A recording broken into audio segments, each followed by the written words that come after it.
Assalamualaikum warahmatullahi wabarakatuh, para siswa sekalian. Pada pertemuan kali ini kita akan melanjutkan masih tentang rangkaian majmuk. Dalam hal ini kita akan membicarakan rangkaian dua loop. Tapi pada saat ini yang akan kita bahas adalah cara cepat menyelesaikan rangkaian listrik dua loop. Kemarin rangkaian seperti ini itu kita selesaikan dengan hukum 1 Kirchhoff, kemudian hukum 2 Kirchhoff untuk masing-masing loop, dan selanjutnya substitusi atau eliminasi dari hasil persamaan hukum Kirchhoff 1 dan hukum Kirchhoff 2. Cara itu barangkali agak panjang, maka pada saat ini kita akan bahas cara yang lebih cepat untuk penyelesaian rangkaian listrik dua loop. Kita ambil contoh misalnya rangkaian ini ya. Di dalam cara cepat ini ada hal yang harus kita perhatikan, yaitu perjanjian arah arusnya adalah arus dikatakan positif jika ke atas. Jadi asumsinya arus ke atas ini adalah positif gitu ya. Jadi arus ke atas itu adalah positifnya. Sebaliknya kalau ke bawah adalah negatifnya. Sementara untuk sumber tegangan, karena arah arusnya ke atas, seandainya kita ketemu dengan sumber tegangan yang gambarnya seperti ini ya, ini berarti ini kutub positif, yang pendek kutub negatif, berarti arusnya ke sana. Nah, maka dalam hal ini E-nya ditulis positif gitu. Nah, kalau misalnya kita menjumpai ya, sumber tegangan di dalam rangkaian loop itu misalnya seperti ini ya. Ini ya, panjangnya di sebaliknya ya, di bawah, kemudian yang pendek di atas. Nah, seperti ini ya. Jadi yang pendek di atas, bawahnya yang panjang. Berarti ini positif, ini negatif. Sesuai dengan arus konvensional, maka arus yang benar ini adalah ini ke sana ya. Sehingga dalam hal gambar ini E-nya adalah kita beri tanda negatif. Kemudian yang harus kita ketahui ya, arus I1 itu yang mengalir di sini ya. Ini adalah I1 ya. Kalau ke atas positif, kalau ke bawah negatif. I2 di sini ya. I2 yang tengah ini I2. Sama kalau ke atas positif, kalau ke bawah negatif. Yang ini adalah I3 ya, ke atas ya, positif, ke bawah negatif. Kemudian sumber tegangan E1 itu di sini ya. Yang ada di rangkaian ini kalau ada sumber tegangan maka itu namanya E1. Kemudian di sini kalau ada sumber tegangan maka itu namanya E2 gitu ya. Kemudian yang E3, kalau pada komponen ini ada sumber tegangan, maka itu adalah E3. Kalau di sini ada sumber tegangan, maka itu E3. Kemudian untuk hambatan R1 itu di sini ya. Ini kalau di sini ada kita jumpai R, maka itu adalah R1.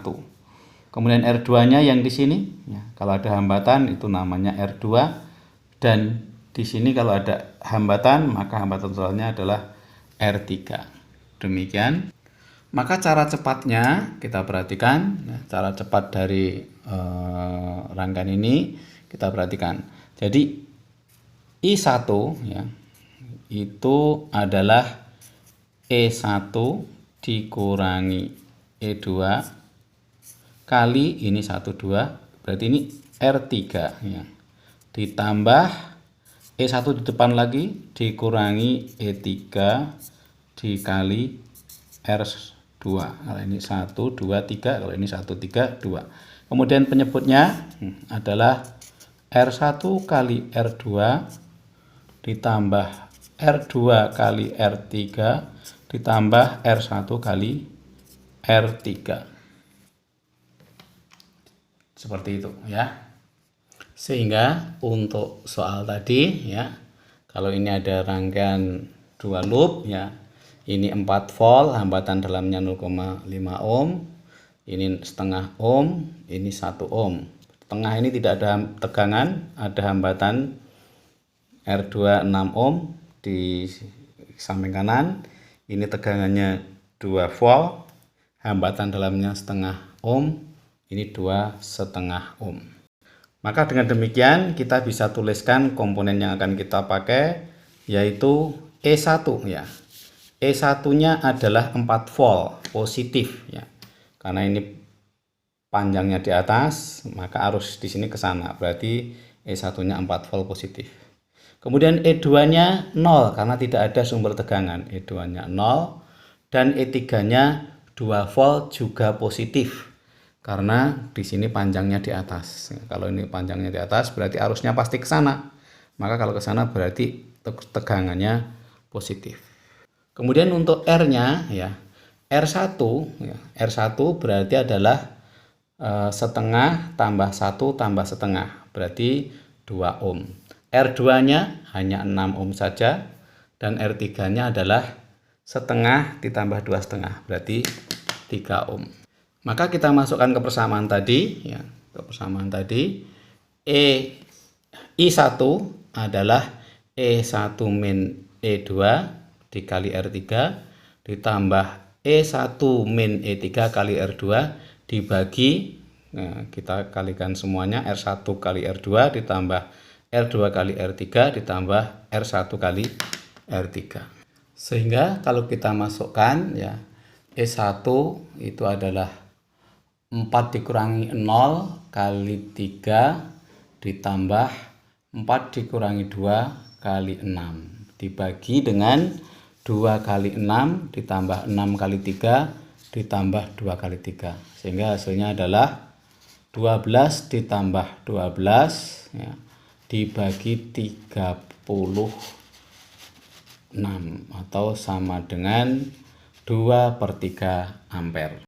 Jadi I1-nya adalah 2/3 ampere. Selanjutnya dengan cara yang sama, I2 bisa kita hitung dengan E2 dikurangi E1 kali R3 ditambah E2 dikurangi E3 kali R1. Jadi kalau ini I2 maka di depan ini adalah E2, depan ini E2.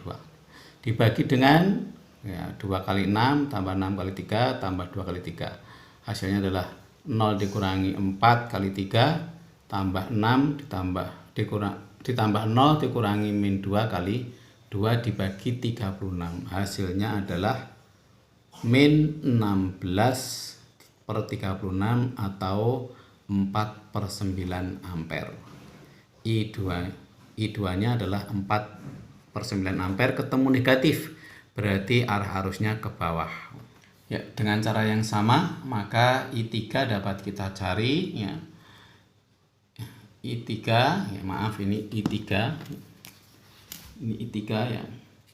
I3 sama dengan E3 min E2 E3 min E1 kali R2 ditambah E3 min E2 kali R1. Sekali lagi kalau ini I3 berarti di depannya E3, di sini E1, karena ini 3 dan 1 berarti di sini R2 dan seterusnya.